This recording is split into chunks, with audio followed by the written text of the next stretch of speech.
Sugar, I would argue, is not bad. No, different forms of sugar are actually pretty beneficial. And without sugar, we'd have a challenge to reach optimal health. Are we looking at higher levels of processed sugar, or are we looking at natural forms of sugar like a banana, right?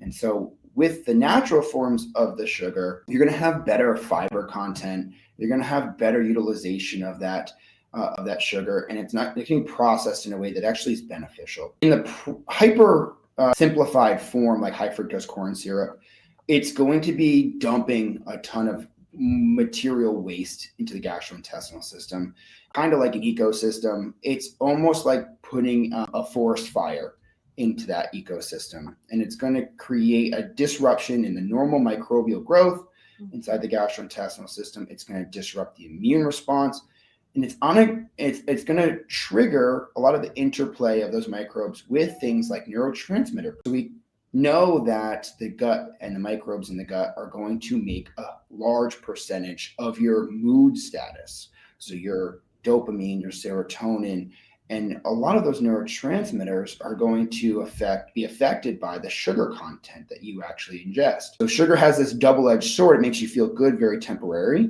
right? And then all of a sudden, eventually, it's going to create mood dysregulation, gastrointestinal symptoms, and you can perceive as many different negative side effects. Lauren just said that it's not about all sugars are bad. I started with that because so many people like sugars are bad for me, right? Yeah. And so it's key for you to understand it's the types of sugar and then how it's actually burning through the body, right? Because if we look at a sugar as a disruptant and you have like high sugars and then you're, pre-diabetic and all this sugar is feeding into the gut, all the pieces that he spoke about in the beginning, they're going to give you those dopamine hits, but it's going to affect the gut long term with too much sugar in the body. That's not entirely our focus today because it's more about autoimmunity.